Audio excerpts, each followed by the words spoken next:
Okay, I don't know where I stand yet, but I get because not my oldest. Okay, so because it looks like he was the oldest, so my oldest did say that if we did move into a place where there's a basement, she wanted the whole basement. And I was like, okay, you can have that. So okay, I get that, but I'm like, I don't know where I stand yet because I don't know what's going on.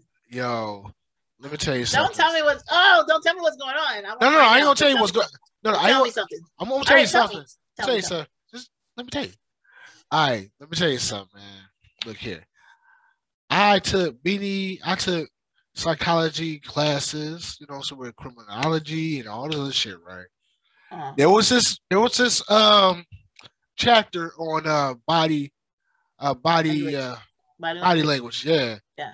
And I can tell you straight the fuck up, this bitch is a narcissistic, sociopathic.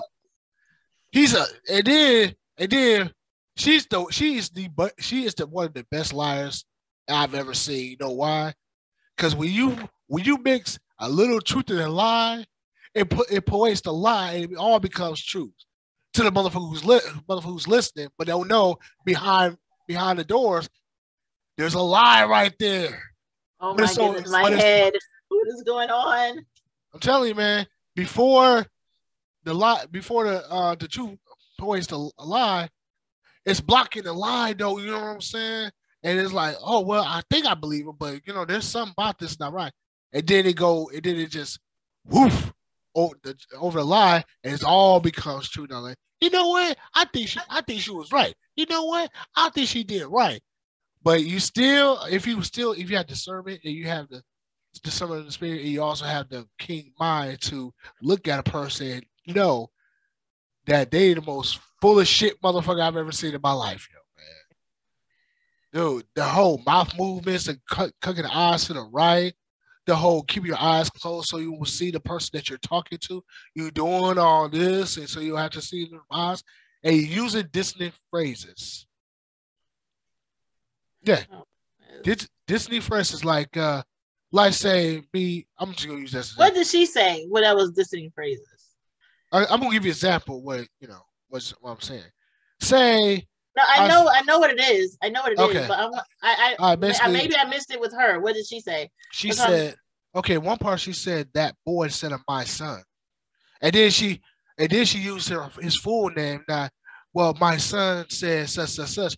No, Rico Wimbush Jr. says this. Basically, it's a way of distancing yourself from the actual person. I get what you're saying. But coming from like a parent standpoint, representing, have to discuss something regarding your child. I do that too. Like if I have to go to court regarding when I did go to court regarding child support, because I don't get child support, but every time I had to go to, and they would, whatever, I would call my child. I would not say my child. I would call her full name. Right. That way we have a clear understanding of who we're talking about, because you don't know me from Adam. And yeah, my name is on that paper, but you could accidentally, get some paperwork mixed up or have a typo or whatever. You need to know that that's my child. Even when I go to her school or whatever, if I'm talking to her teacher, I won't say my child. We're going to call her by name. Right. If I have to say her full name, we're going to call her by full name. And that's with anywhere, I won't, or whatever. Only time I'll say my child is if they don't have her name on paper. Like if I'm talking to my job, I gotta, my child has a doctor's appointment. I'll say my child. Other than that, like in a court setting, I've always said her full name, but it wasn't to I get what you're saying. Right. I get what you're saying, but it wasn't to distance. That's why I'm like, well, I mean, so, yeah, but you know the story, so I'm like, okay. Well, not really. Like I only watch snippets. I didn't watch the whole thing, though. Okay. But you know the basis. Yeah, pretty much. Yeah, and also, I don't know anything about the story. Well, just wait. There's more. Just wait. Like some of it I can kind of relate, but I'm like, well, goodness, like the whole basement situation. I get that. Yeah, I mean, my room. Yeah, if she wants to go to the basement, yeah, I'll go. You can have the whole but basement. Here's the thing. That was my choice, though. Like, hey, I got a whole basement to myself. It's like I got the whole. But that's what she was saying too. So that's why I don't know. But here's the thing, though. Just wait. Remember I always teach you. It's an opposite to everything you hear and say. Okay. Oh goodness. Well, Let's all see. of the Let's find out. Wimbush Let's find out. children were called to the stand to testify, having to answer questions from both the state's prosecutor and their parents. During these testimonies, they were held in another room and spoke with the family via digital means. Their faces were not allowed to be filmed, Is that her and husband? Ricardo Jr., the boy who was found in the That's closet, her lawyer. was the first to take the stand. Your parents are going to have the chance to ask you some questions now. Is that all right? Yes. Okay. Thank you, Ricardo. Now, if this was a murder case, they would never been allowed You need the to wipes. Go get your wipes. cross-examine their own children, though. If this was a murder case, that would never happen. But It's not a murder case. yeah, it's one of those abusive cases, so Ah, they have to do it. But anything higher than that, it's so awkward. I know, That's right? so awkward. That is so awkward. I mean, to me personally, I would not allow this anyway. If it's not a murder case, I would not allow this. I would actually don't look. You're going to have co-hazard. They're going to cross-examine your children, not you. You get to cross-examine anywhere else, but your children, your husband's off limits.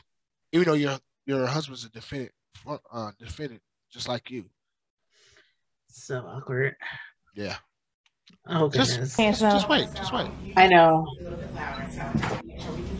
Hey, handsome. How are you doing? Good. Second thing I will definitely do, please refrain from any personal feelings that you have about the witness. That's what I would do. Oh, Don't be saying, hey, handsome, hey, baby, hey, sweetheart, hey, this, that, the other. but that's still her son. No. You know what I'm saying? I don't know. No, I would not allow that if I was a judge. Like, excuse me. Please refrain from using any kind of personal feeling adjectives to describe your children. That's what I would do, man. For real. I mean, court is supposed to be impartial. You want to be impartial? Let's do it all the way, man. For real. Just wait. There's more. There's more. Now I'm going to ask you some questions. It's so good to see your face and that voice. I'm going to take you back a little bit. Tell me, how did you learn how to play basketball? In Utah. Did you ever play basketball outside with your parents? Yes. Where'd you play? In the backyard. In the backyard. Did you ever take tumbling? Yes. Did you ever take gymnastics?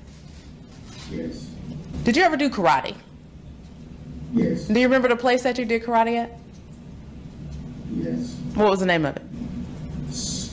Dojo. The dojo, yeah. Okay, so let's talk a little bit about before your room got moved down to the basement. Do you remember things that you were doing prior to that? Do you remember inappropriately touching your siblings? Objection, Your Honor. The witnesses answered no, that he did. That's why I would not allow them cross-examine their own children. But wait, why? If he did that, well, here's why the thing, would you- though. She brought it. You see what she's doing, right? Do you really see? she's bringing up the things the good things that they did because they're demonizing the family. You know, making it look like they're weird and they didn't allow their kids to be social when clearly by going to these events, you're going to have to be social. Right. So therefore she's negating, she's crossing that off. Like clearly we're social. Then now, you know, wow, he's touching. Wait, we got to finish playing this. I don't know. You know what? You will be a dope ass defense attorney, man. I'm telling you. You know what? You'll be a dope ass attorney, though, man. I swear, yo. You're not making me believe.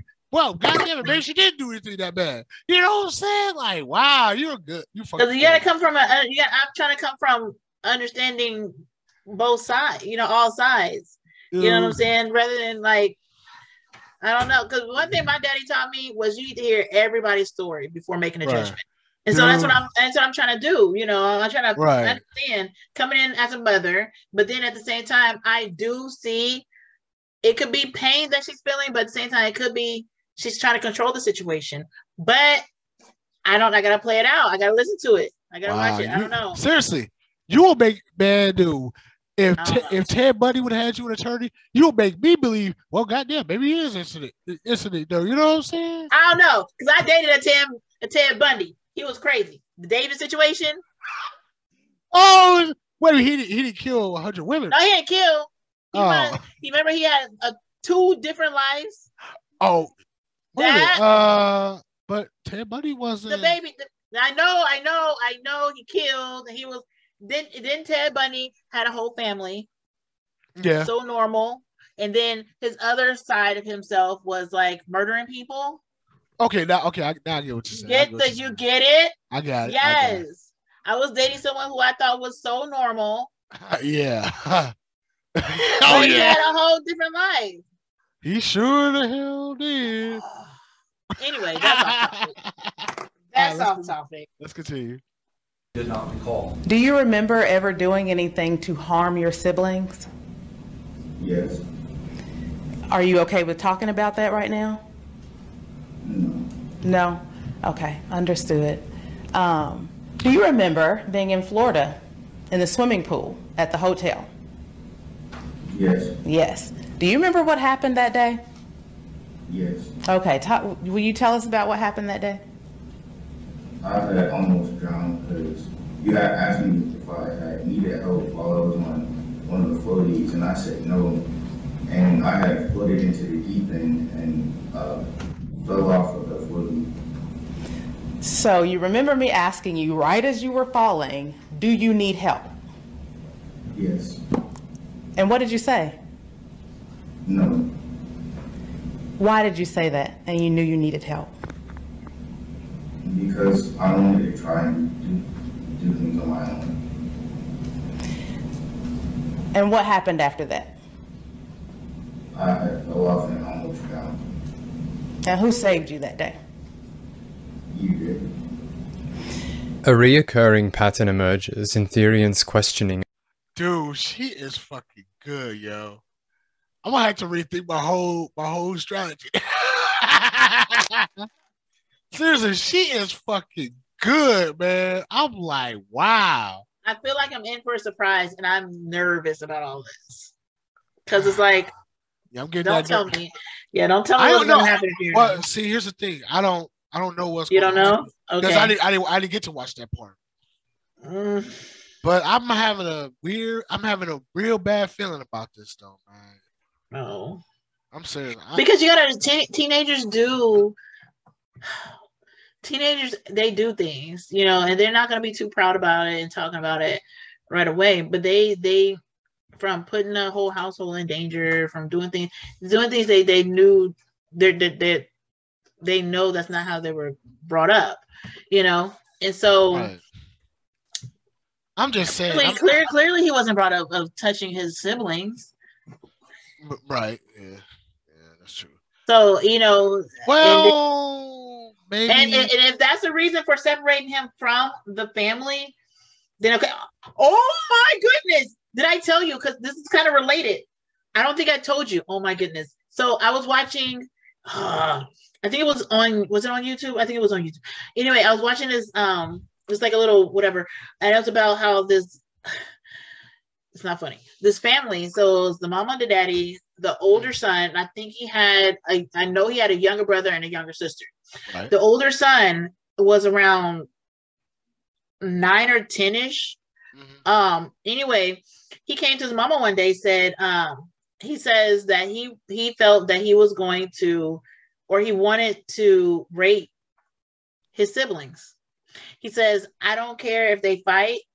He said, I'm gonna like it more. He says, I'm gonna rape he wants to rape his sibling. And so the mother immediately went to the daddy about it, moved the boy. I think she moved or changed his locks or whatever, changed the locks to where his lock was on the outside door. So when he went to bed, they locked the door or whatever. And he says, then a little later, he goes back to them talking about you can try to lock, he said, you can try to keep me away from my siblings, but I'm going to rape my siblings. And he was really trying to rape the brother. And so. What the fuck? Yes. So, and it's like, as a parent, you what do? You know what I'm saying? You're trying to protect your kids, but you got to protect your kids from your other child, but your other child's a predator? You know? Oh. So they ended up taking the child to a psych ward or a kid's psych, whatever. And so he stayed there for a bit, and then they couldn't release him because he admitted to saying that not only now that he wanted to rape him, but he wanted to kill him. So hell no. He was so determined to rape his brother. So they had to keep him there. You know what I'm saying? So, I mean, I know that's an extreme case to what we're talking about now. So as a parent, if the reasons for her to have put him in the basement to separate him from his siblings to whom he was hurting in any type of way, I understand that, and to me that's justifiable, you know. But if she locked him in there or whatever, again, it depends on to the extreme of what type of damage he was doing to the child. I can kind of get that, because again, the other family did lock the other son up at night to where he didn't have access to the bathroom, he didn't have access to anything, whatever. If the house burnt down, he'd probably be the last one to get saved because he's locked in his room. You see what I'm saying? So. Right. It's like, I get that, but I don't know what's going on with this case here. Or I got another theory. Oh goodness, I'm nervous. I do have another theory here. Do you know what false accusation? No, not accusation. Memory planting. Memory planting. That's what it is. Yeah. You can actually have a way to give people false results of them doing something, and then you say it so many times that you put pictures in their head, they be like, "Well, maybe I did hurt one of my siblings. I don't remember doing it, but I probably have doing it because I got memories of it." That is true. If I got memories of it and everything, but they do that in interrogations too. You know what I'm saying? It's like, you know, I think I did it. I have memories of doing it, but I don't remember doing it. Just saying, that could be the case too. But let's continue. Yes. Her son. She appears to believe that Ricardo Jr. has an elevated sense of pride, and that this pride led him to not asking for help in the water that day. It would appear that this belief runs in conjunction with her view that he is a compulsive liar, something that is most noticeable upon the testimonies of the Wimbush's other children. Do you remember Ricardo growing up? A little bit. What was Ricardo like? He didn't always tell the truth. Didn't always tell the truth. Do you have a sibling that used to get in trouble a lot? Yes, ma'am. Okay. Can you tell me who that sibling is? Ricardo. And do you remember why he would get in trouble? Because he lied. He got stinky because he didn't tell the truth all the time. Do you remember why Ricardo's room was in the basement? Because he was lying.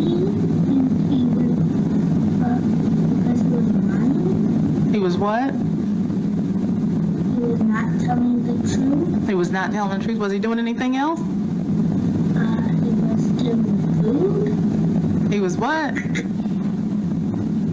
Stealing food. Stealing food. Let me ask you a question. Do you remember why Ricardo's room was in the basement? I remember that he lied a lot, and he didn't really want to tell the truth, and y'all had discussed it, and he said that he would rather go in the basement than get whoopings.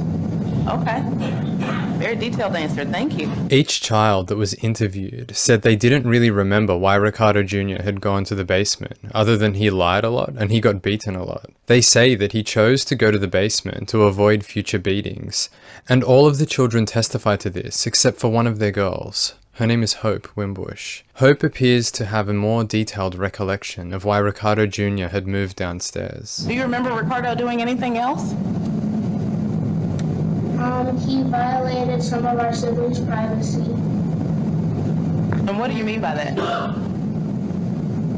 he inappropriately touched some of them. Okay. Wait a minute.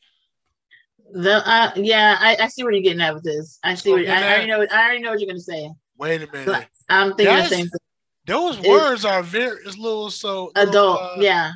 Yeah. They're like their vernacular is impeccable. Yeah, it's adult like. I know exactly what you're gonna say. Mm-hmm. Push play. I'm like, damn, your vernacular is almost as good as mine. It's impeccable. He violated their personal parts. Okay. Oh, I'm Dan. We've never met before, but hi. You seem like a very smart young lady to me. Where did you learn the term violated their personal privacy? What do you mean by that question? Well, you said that Ricardo violated the privacy of some siblings. I was just wondering where you heard the term violated their personal privacy. You know where you heard that term? No. Is that something y'all have discussed in the family where you live now? No.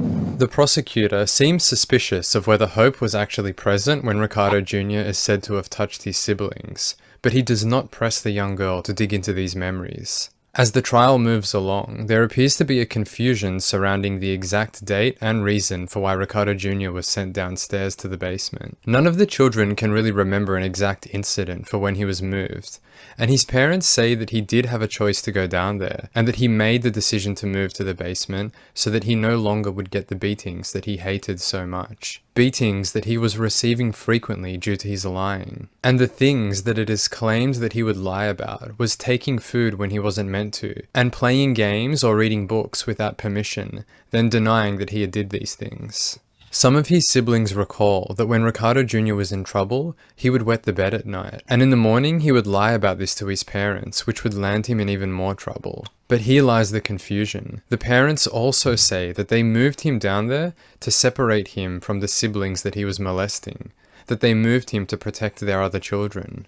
Whatever the reason is, Ricardo Jr. is moved downstairs, and he himself also appears confused as to why he is moved there. At times, he testifies that he was moved downstairs because he was lying. There are other times during his testimony that he says it was his choice to go down because he didn't want to get the beatings. Then he also says that he thinks it was because he may have touched his siblings. But the most common answer he gives is that he doesn't remember why he was moved down there at all. Whichever the reason may be, in August of 2012, now you see what I'm saying? He didn't touch him.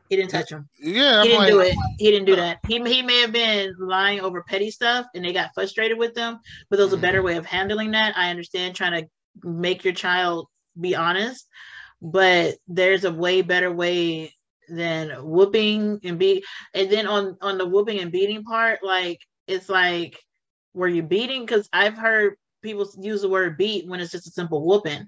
You know what I'm saying? So it's like, you know. So, and I understand not wanting to get whooped all the time. And that could be a reason why, and it could have been a mutual thing. Like he could have just, you know, if the choices were, hey, you can stay up here, you continue to get your whoopings if you want to continue lying, or you can go to the basement. So he could have made that decision on those options. You know what I'm saying? Right, but then if that's the case, then why say that he did something to your siblings though? Now that's going to cover them. So yeah, that's going a little too overboard though. That is overboard. That's extreme, and that's sad if that's the case. You know, because, and then to make it public and to try to convince not only himself but another sibling that that's what happened. That's going to cause friction in within the kids. You know, within the siblings and all that, and that's sad.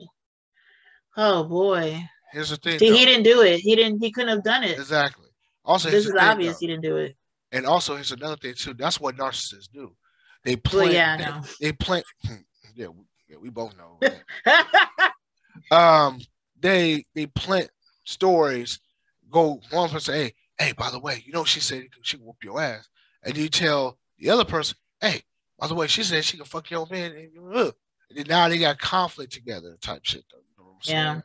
So me personally, I never liked motherfuckers like that though, man. I stayed away from motherfuckers like that Because what was the end goal? I mean, this sounds like it was just to cover themselves in case they got caught, and that's why, or maybe they got caught and they knew it and they threw that in the mix, saying, "Hey, well, he's down there because he inappropriately touched someone." But even with that, they told on themselves by using those terms to the child, using that terms, you know, and kids are gonna repeat. Like, for example, Naira, she can instigate around here. And Ellie's only 3. So Naira being older, she's a teenager. And I always tell Naira, stop instigating. Ellie, she used that word fluently here. You know, she's only 3 years old. She's like, oh, not instigating again. Oh, she instigated, and she knows how to use it. She used it properly. So they have to have conditioned, you know, because, you know, a 3-year-old's not going to say instigating. And however old that girl is, you can tell that was a script. Mm-hmm. That was a script. That's what I'm saying, though. That's anyone. Exactly. That's a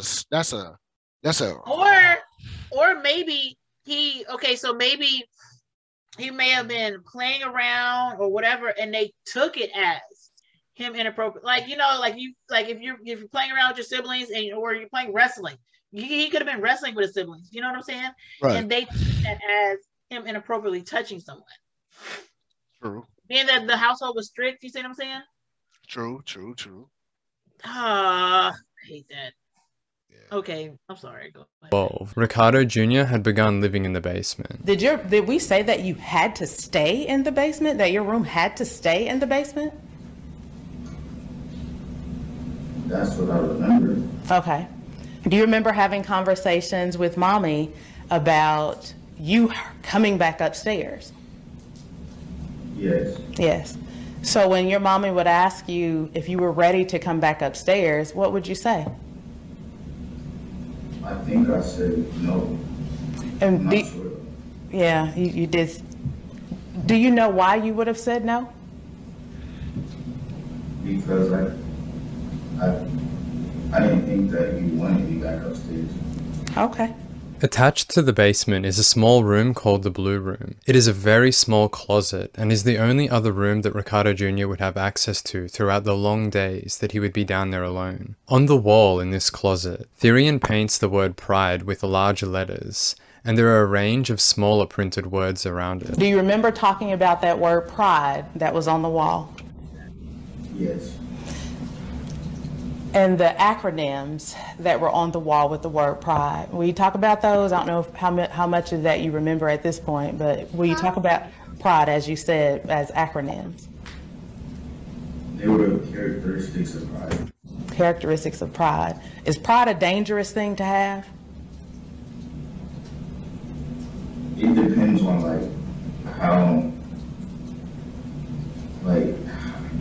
how and when the feeling of pride is. Is it, so let's use an example of if somebody's about to drown and they know they need help and they don't ask for it. Is that a dangerous time to have pride? Yes. When so should that person just ask for help? Yes.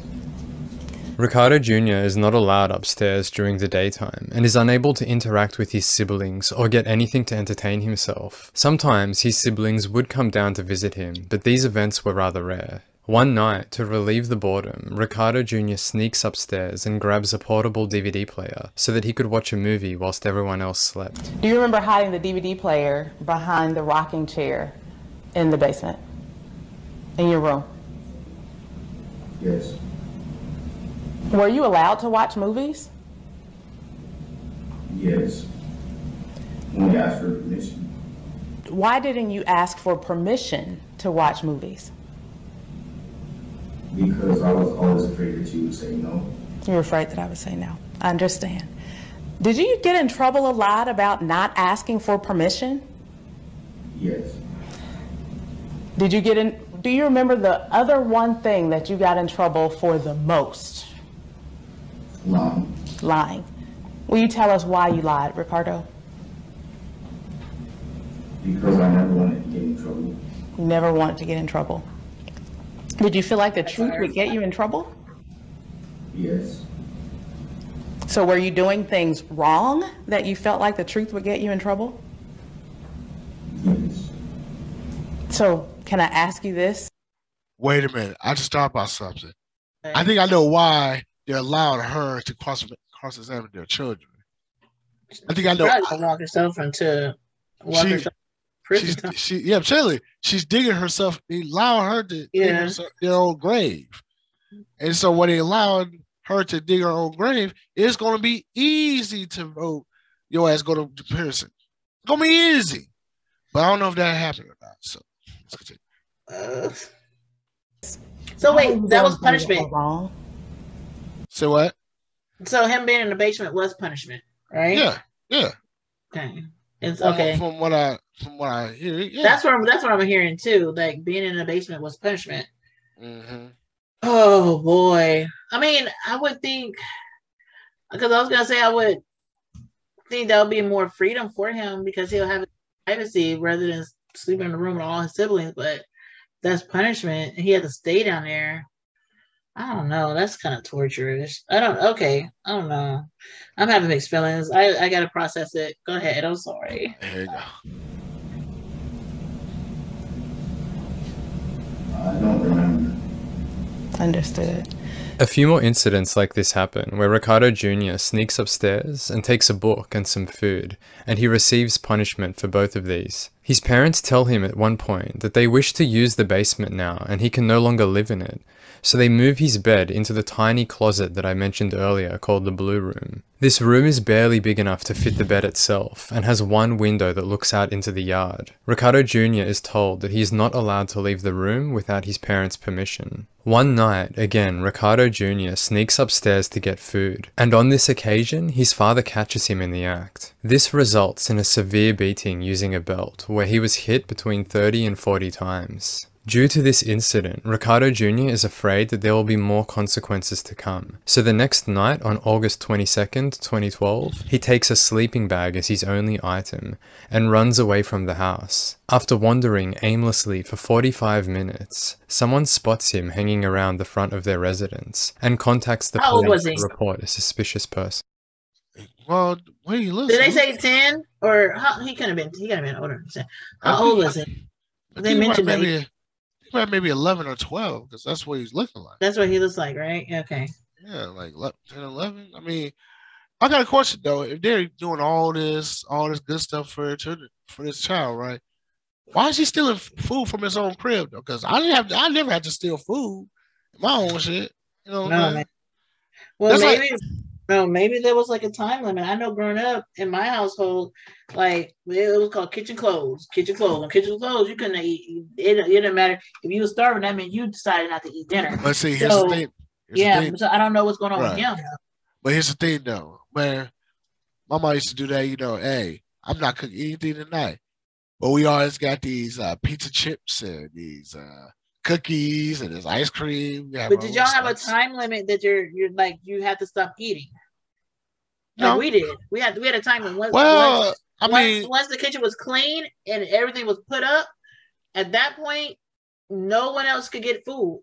You know that's you. If you didn't eat, you didn't eat. But it wasn't. But everyone ate before then. So right. I'm like. No, I mean we were allowed to have snacks though. You know what I'm saying? We didn't do all that. Yeah, we were allowed to have snacks like little Chico stick bags here, little. Yeah. We ate that during the daytime, but like at night when everything was clean and put up, when kitchen was closed. I mean, we did that too, but you know, especially when Fridays and Saturdays, when my mom didn't cook at all.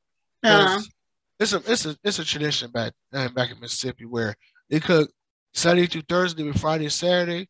You're young. You gotta make some sandwiches or do something, or make yourself a pack of oodles and noodles or something though, because or sometimes my mom used to take us to this Chinese place, which is still here.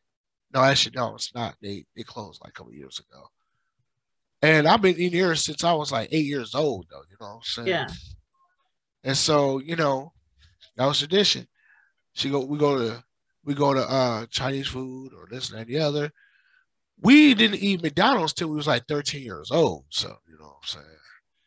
And besides, my mom made better Mom made us better Home burgers. cook will always be better than buying out. Exactly.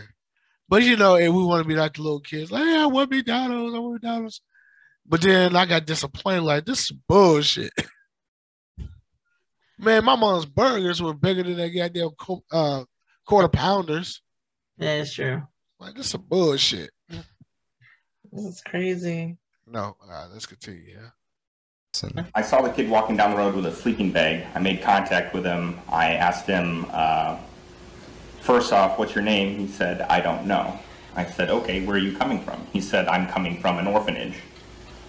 I asked how long he'd been walking. He first stated he'd been walking on the streets for 2 months, living off of water and food from passerbyers.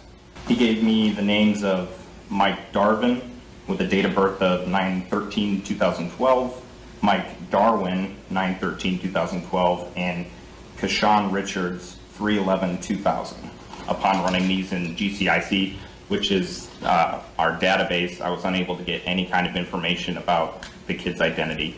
When I put him in the back of the patrol car, he finally gave me his real name, which is Ricardo Wimbush, and his date of birth, which I was able to, and he gave me his mother's phone number.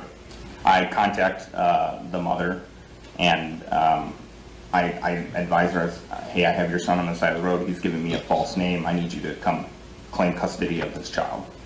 Therian collects Ricardo from the police station, and he is taken home, then put straight back into the closet. As a result of him running away, they apply a sliding lock to the outside of the door and lock him in. This is where Ricardo Jr. now stays for the next 18 long months. White paint is applied to the outside of the window so Ricardo cannot see what is going on in the outside world, and the light bulb for the room is removed from its fixture. Ricardo Jr. states that the room would get incredibly dark, especially on days where there was cloud coverage blocking the sun. His parents would bring him food once or twice a day, and this consisted of oats, rice, bread, and tuna. At these times, when his food was delivered, he was escorted to the downstairs bathroom to relieve himself. If he was unable to wait for these bathroom visits, he was given a plastic jar that he could use whilst he waited for them to come down. Over time, his bed sheets became moldy from the humidity and were removed but not replaced. He wore a tank top and some underwear that were too small for him, and not only was he not able to change these clothes, but he was unable to shower or bathe himself for the entire 18-month duration. His skin had mold and fungus growing on it, and there was a pile of hair and muck building up around the floor where the bed was. He did not exercise, was not provided any books, toys, or entertainment, and would often lay on the bed and listen to his siblings having fun and playing upstairs, which he could hear clearly. Ricardo Jr. says, imagine his lungs. Now you see what I'm saying? Imagine his lungs. He's breathing in all that's going into his lungs. That's asthma. That's all kind of lung issues. Emphysema. All kinds of lung issues. And the fact that his skin. Oh man, he had a growth on his skin. That's what happens. Dude, I can't even go more than 2 days without taking a shower. I didn't know that was possible. Imagine a year and a half. A year and a half now washing your ass. A year and a half with no soap and water. No water in it, period. Boy, I swear. I want to give him a hug now. Man, that's fucked up, man. For real, that's so fucked up, man. Poor babe. Yeah. All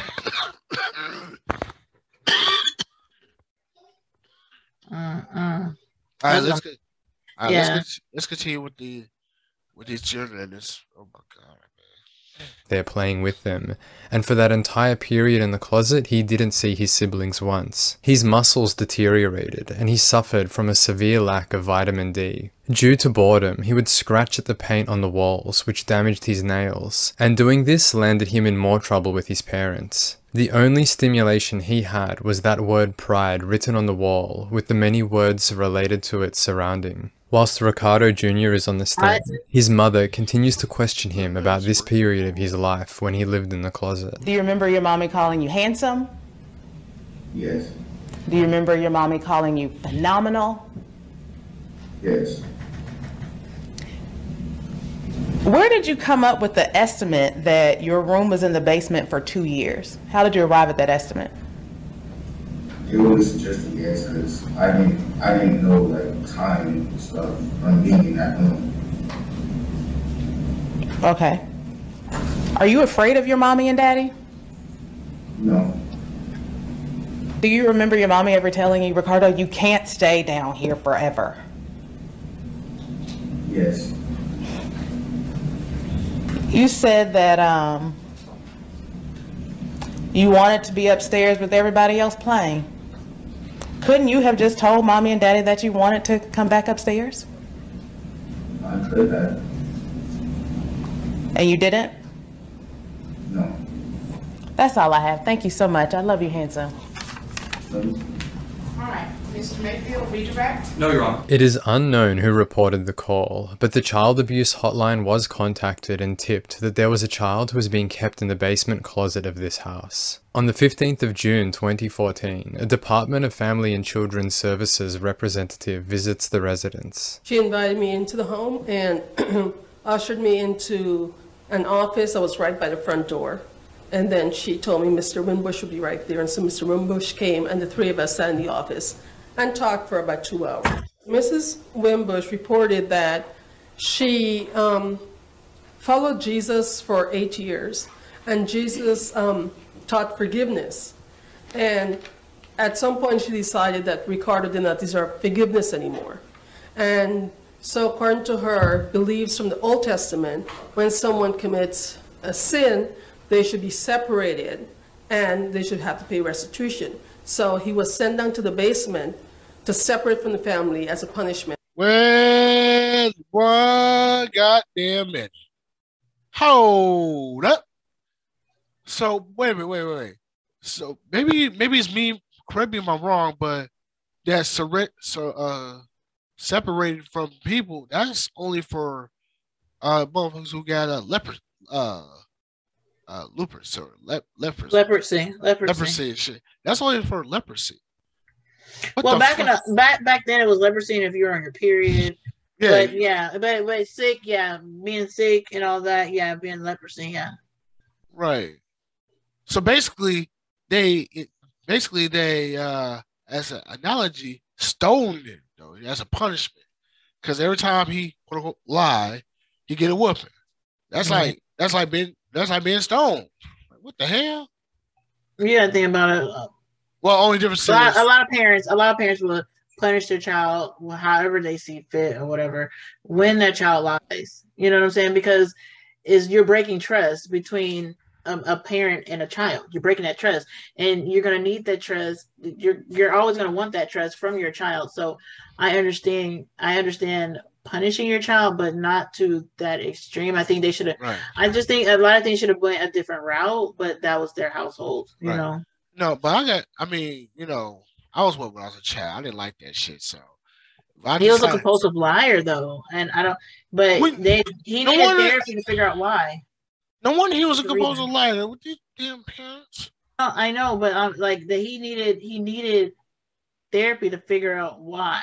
You know what I'm saying? Because when I was younger, like my older sister would beat me, and I remember because it started when I was 5, and I remember every time she beat me, she would always tell me that no one would believe me.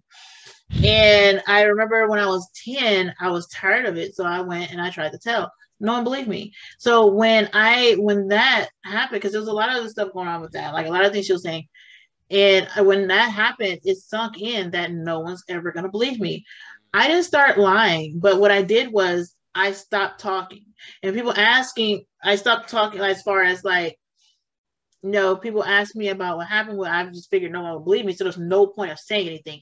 Now, I'm saying all that to say that something traumatic in his life could have happened to where he felt the need to lie, or maybe he wanted to. How can I say this? Maybe he wanted to have his parents be proud of him for whatever reason, or wanted his parents to be happy with him, to where he felt he needed to lie to get their approval. You see what I'm saying? Right. That could be why he was such a compulsive liar. But at the end of the day, I feel like he needed a real genuine sit down conversation with his parents, and not just one time. This needs to be an ongoing, so he can really feel that lying isn't what's up, because my thing is, like I tell like my oldest, if you start lying to me, how am I gonna know you being honest? Because you go out there, something happens, and then it comes back to me that you did X, Y, and Z, and I'm like, well, it's not in her character, but I don't know because she's a liar. You know what I'm saying? So that's why trust to me is so important. Because I need to know your character. So when it comes down time to me defending you, I need to know that I'm really defending you. You know what I'm saying? Right. And so he needs counsel. He needs counseling. Whew. I don't know, Terry. They fucked them children up. They fucked the child up, man. I'm just gonna be real about that shit. There's no other way I can say this. They fucked their children up. Seriously, all of them. They did the parents did their children a great disservice, though. You know what I'm saying?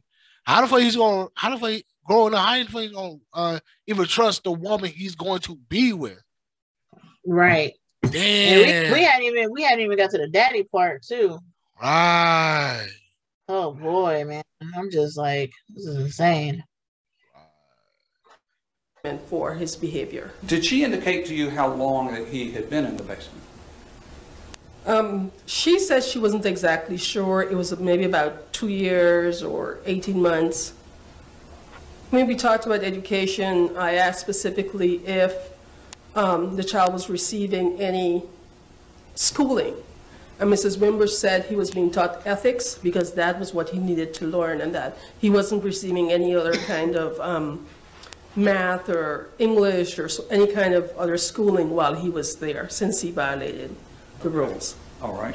Mrs. Wimbush took me downstairs to the basement, and she showed me the room, and I could see there was a door, and there were holes in the door. It looked as if a lock had been removed. Then she called him out, and he came out, and I spoke with him.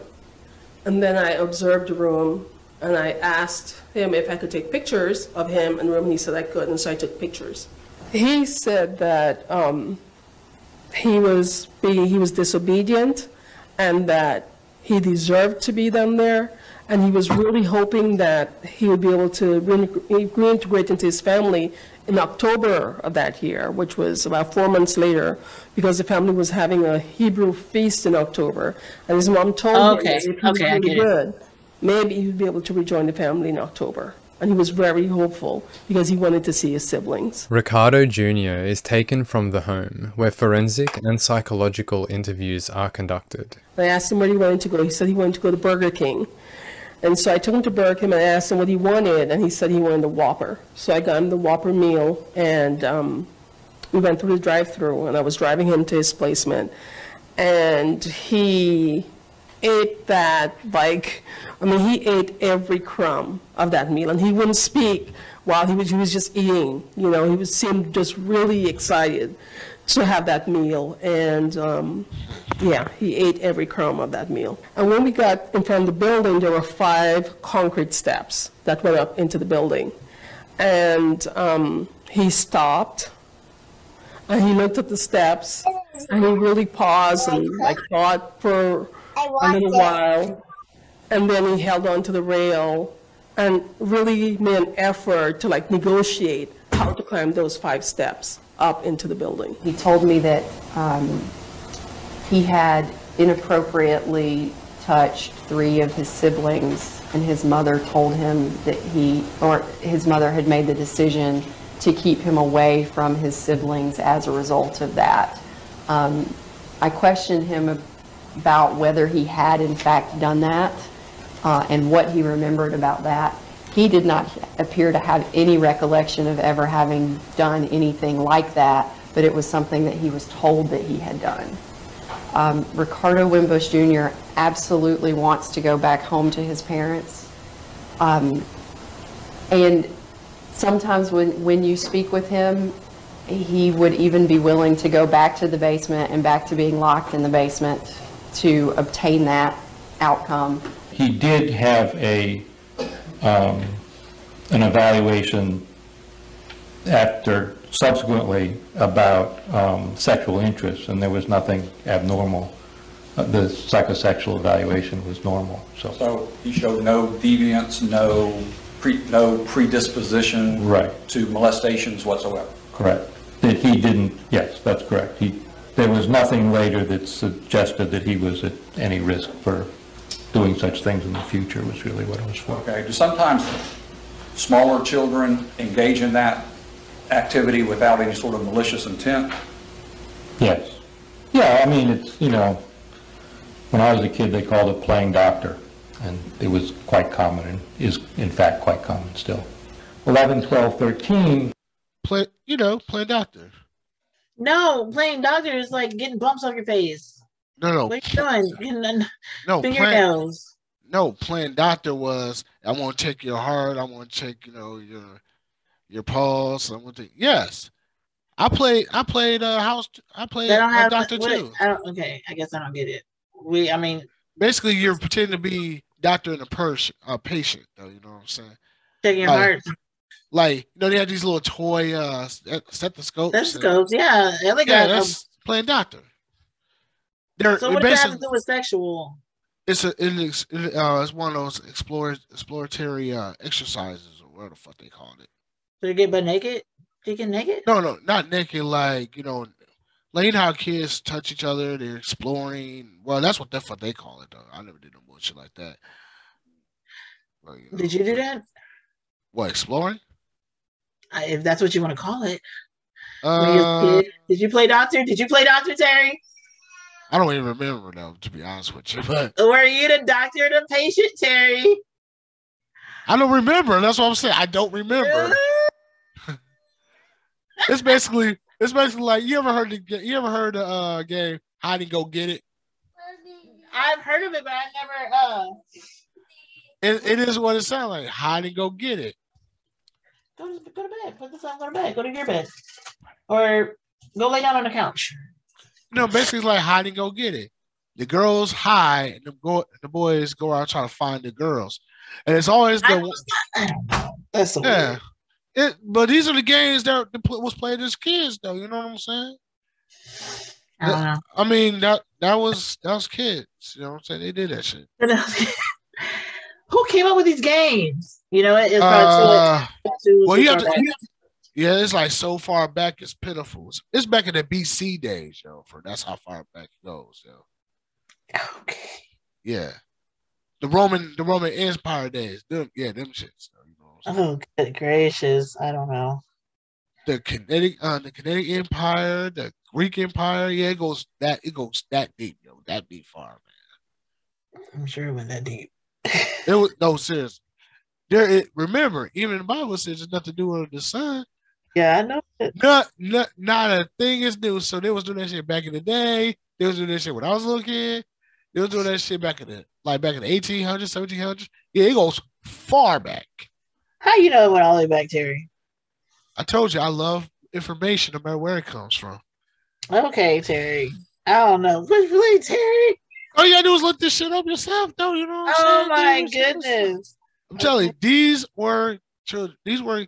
Yeah, they was playing these games in Houston too. Shit. I'm sure they were. You know what? I ain't go get nothing on my end. Are critical times in adolescent development. Early adolescence is the time when kids normally are getting a sense of who they are. They're starting to feel more separate from their family. They're pursuing their own interests. They're shifting a lot of their emotional energy to relationships with peers. So all of that he couldn't do. In the future, Doctor, will his relationships and his happiness be affected by what happened during this vital time in his life? In my opinion, absolutely, yes. No other questions? You said Ricardo doesn't ask for things. Could that be related to a sense of pride in that one does not want to ask for things? It could be, but I didn't think it was with him. With him, it seemed more an inhibition rather than a sort of I can do it myself kind of attitude. If I told you, or if you knew, that Ricardo didn't like to ask for things and even almost drowned because he didn't want to ask for help prior to all of these instances, would that change your thoughts about it being inhibitive? Probably not. Probably not. Okay. Dr. Ash, so if, for instance, a child, say, inappropriately touches their sibling, and then they're told that's not the right thing to do, and then they do it again, then what would be your recommendation? Well, it's still a matter of you have to evaluate the child and see if you can understand what's going on from the child's point of view. What are they thinking about when they're doing it? Time out. What? Time out. What? What is she doing? What is that on her face? The blonde. Oh, that's she's a translator. You mean the ones that the transcript? Yeah, she's a transcription, but Oh, she's so also she's talking. She's talking. she's talking into the. That bothered me the whole time. I was like, "What is she doing?" Yeah, she's a translator. At first, I thought it was a mask, and I was like, "Well, her nose not even covered." So what is? And then okay. Yeah, so this and that's a laptop. She's okay. Yeah. But she's also they got fancy, right? But she's also translating to in another language as well. How? Why? Because there's other people that's attached to this case that's overseas, over like Canada or something like that. Why? Canada speaks English. Not everybody. Why would I be associated with this case? I don't know. Maybe it's like for law. Maybe it's just a transcript. I don't know. Yeah, maybe it's one of the transcripts though. You know what I'm saying? Because people do these cases are published in the yeah, but normally so she's probably because normally they sit there. Yeah, so maybe this is updated. She's talking into it because she can talk into it now. Yeah, maybe I thought it was a mask. And I was like, what? And then now, okay, I think that's okay. Yeah, there's a translation that do talk because sometimes they got carpal tunnel or bad arthritis or some shit like that. I mean, that's why I bought this. I get what you're saying. That's why I bought this. Sometimes my hands hurt and I have to talk. Mine, I do that too if I write too much. Is mean, and then once you have that information, then you're in a position to say, okay, well, the way to manage it is whatever. And then if they continuously do that, then what? Well, if they're actually molesting other children, you have to have an intervention that protects the other child. But what that is highly variable depending on the nature of the situations. I mean, if that were all true, is the appropriate intervention ever to lock them in a room for 18 months? No. No other questions? Shortly after these evaluations are complete, an arrest warrant is put out for both parents, and they turn themselves into law enforcement. All 10 children are placed into foster care, and they have zero contact with their parents for the 31 months up until this trial. There is an opinion that says the reason that the parents chose to represent themselves in court and reject public attorneys was so that they could have communication with their children. If I am to entertain this opinion, the evidence to support it is most prominent during the mother's examination of her children during their testimonies. Hey, Gracie. Hey, Mr. Jeremiah. Your man who? How are you? Good. Good. And you're doing good in school? Yeah. And school is good? Yeah. And everything is good? Yeah. The judge is not.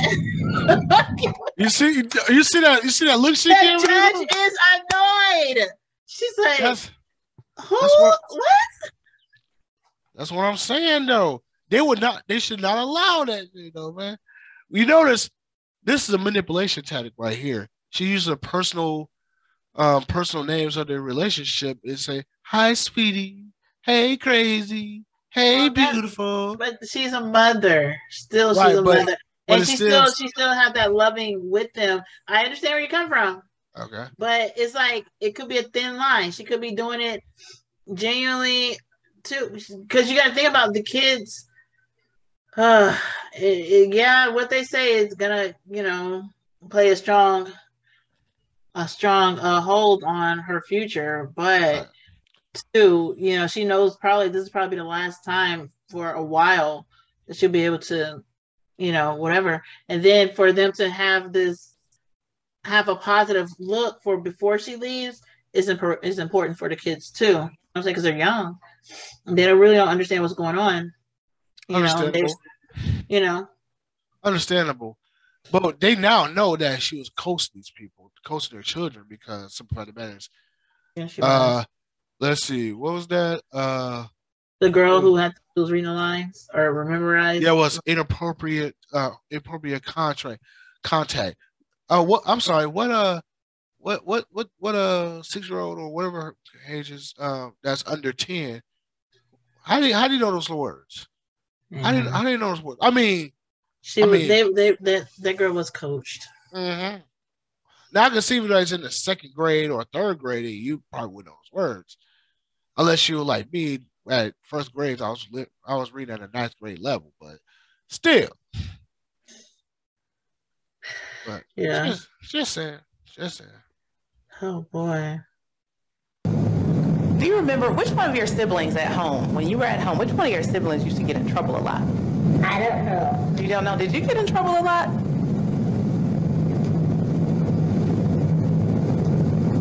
Hey, love, how are you doing? Good. Good. Where's your playmat? Hello, Miss Ho. Hi, Mommy. How are you doing? Good. Good. How is school going? Okay. Okay, what does okay mean? I'm sorry. I just gotta say this. I'm sitting here thinking about this. I just gotta say this, man. I know my girl's bad, but every time she smiles, you know what it reminds me of?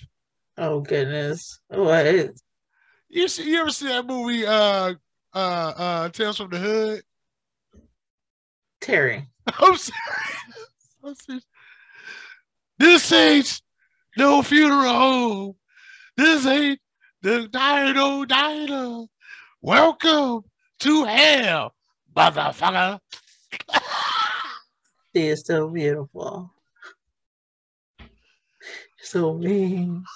I just had to say that though. I just had to say. I mean, she's a pretty girl, but every time she's very beautiful. She's a pretty girl, but every time she does her mouth like that, that's what it's reminding me.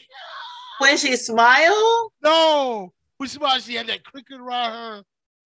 Oh my goodness. Gracious.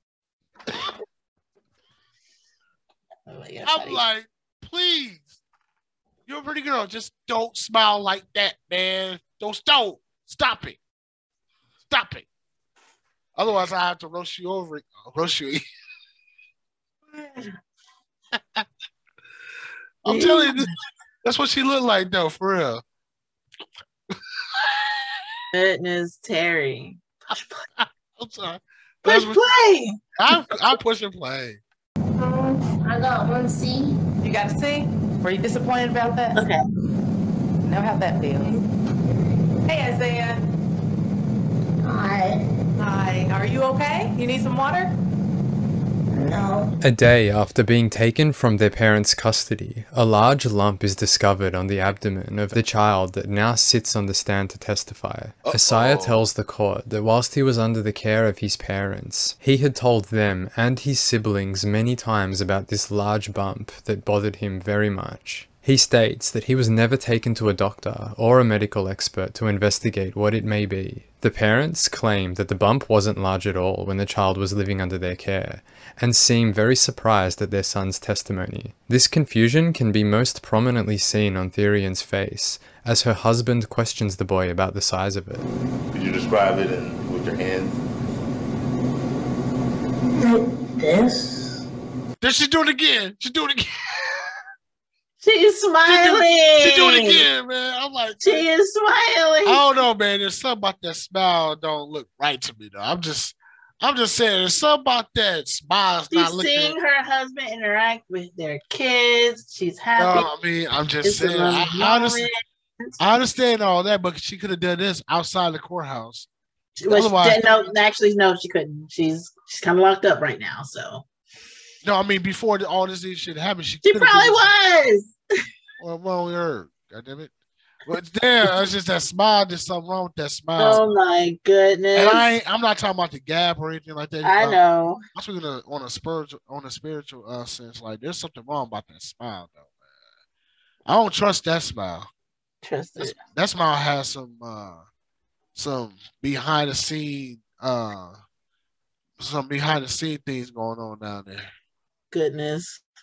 Let's find out. Can you lift your hands up a little bit higher so we can see, Isaiah? Lift them up high. All right, thank you. Going across your abdomen. Going across your stomach. When you were at home, did you throw up? Yes. When do you remember throwing up at home?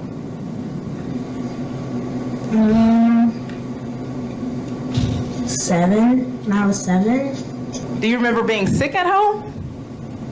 Yes. And how were you sick?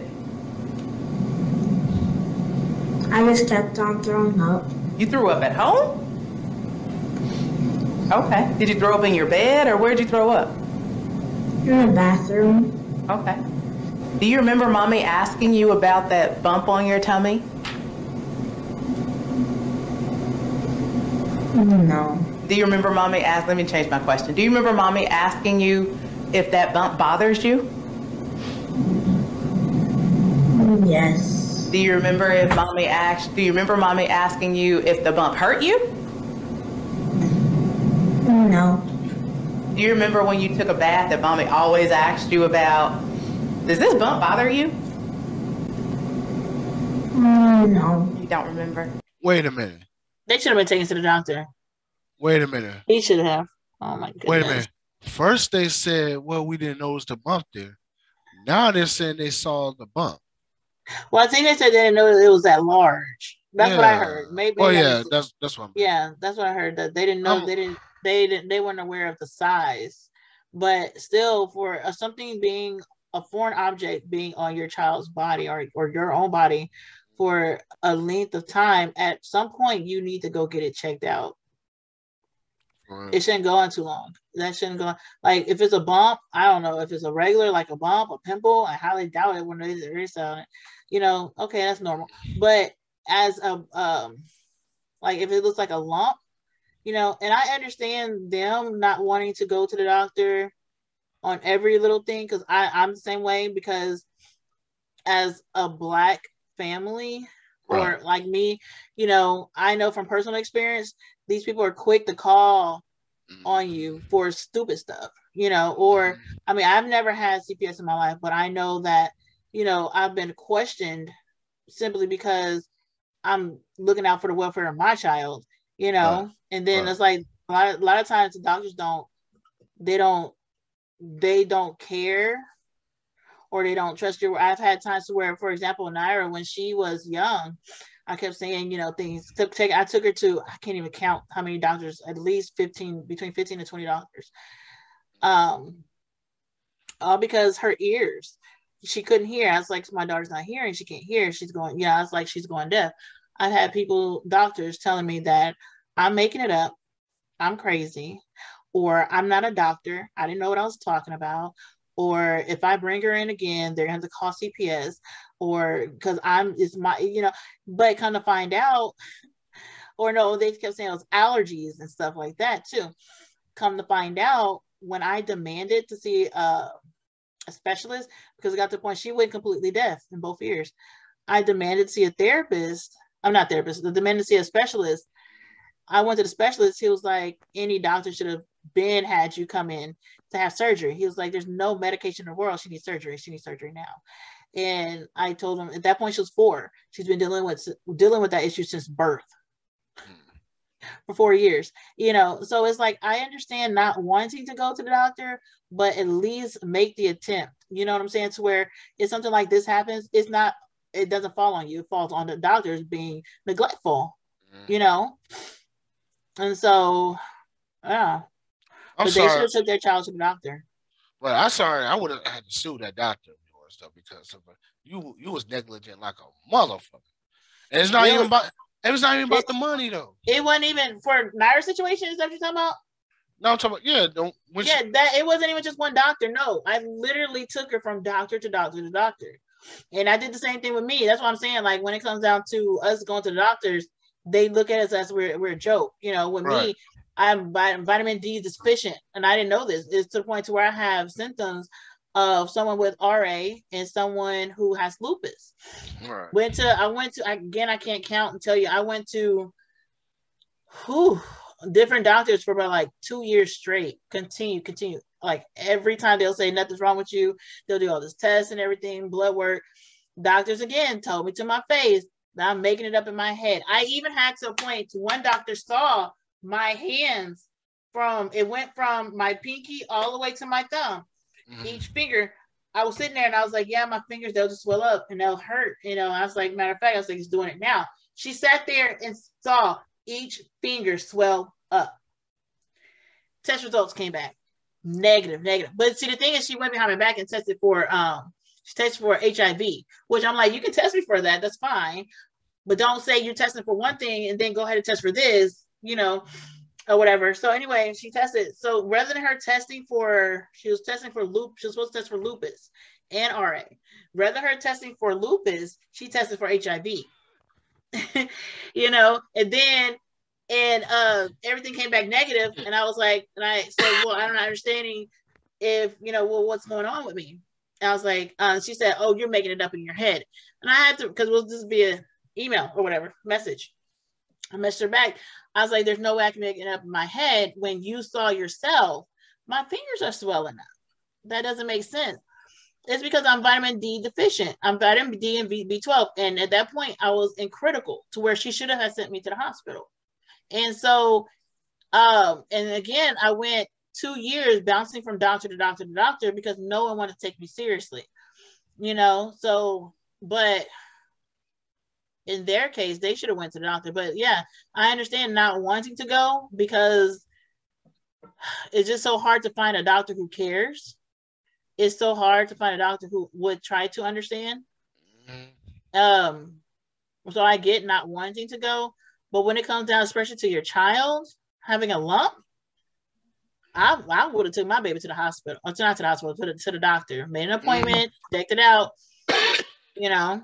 And even with Naira, she has scoliosis. It's funny. She had a checkup, a regular routine checkup. They did the scoliosis check and everything. 2 days after that checkup, I looked at her back and I saw, just looking at her back, I was like, this girl got scoliosis. And I just by looking at her standing up straight up, because her shoulders were like that. And I was like, this girl got scoliosis. I said, turn around. This is when she was 6. I said, turn around. She turned around. You can tell I saw it. And I had her bend over. I did scoliosis. And you can see it. And I'm like, these doctors just checked her 2 days ago. You know what I'm saying? This didn't just happen overnight. Right. As curved, and then when I went to take her to the doctor, they was like, yeah, it's curved. Then they, you know, when I took her to the specialist, they was like, who discovered it? And I said, I did. It was like, the doctor did. And I was like, no, she just had her physical. He was like, I don't understand how they couldn't see this. And I was like, because they don't care, you know? So, and it's like, when it comes down, but at the same time, you have to fight and be an advocate for your kids. Right. You know, so she should have that. That's them. That's on them neglecting their kid with that part. If they haven't taken, I don't care if it's a little bump. I don't care, but if it's been there for too long and haven't tried to go down, they should have taken their kids to the doctor so they can play down. Right. That's on their fault. Yeah, but the way they're talking, they're definitely not. They're definitely playing because yeah, they are. Your vernacular is a little impeccable for you to be a sociopath. They are playing. But then again, some of the most intelligent motherfuckers are narcissists. Well, the most motherfuckers who think they're intelligent are narcissists and shit, though, you know what I'm saying? So, because they know, seriously, they think they know every motherfucking thing, but don't know shit. Oh, no. Been a long time. Do you remember scratching like this? Yeah. And what side was the bump on when you were at home? Was it on both sides or just one side? Both. It was on both sides? Can you answer out loud for me, Isaiah, please? Yes. Using your tummy, how big this was? Was it just over here or just over here? Or was it all the way across? All the way across. It was all the way across? Wait a minute, there was something wrong with her kidneys. No, she said all the way across. It wasn't just on the sides. It was all the way across. No, what I'm saying is, kidney, if something's wrong with your kidney, it can actually go across your abdomen, your sides, and everything. That's crazy. Yeah, probably something wrong with her kidneys. I think they said something about cancerous, but I don't know. Maybe I misheard, but I don't know. But they should have taken that baby to the doctor. Okay. Can you give me your answer out loud, please, Isaiah? The bump is an abdominal tumor caused by a very rare form of skin cancer and had been growing for many years. The medical expert who examined Isaiah would go on to say that this tumor was the most extensive that he had ever seen.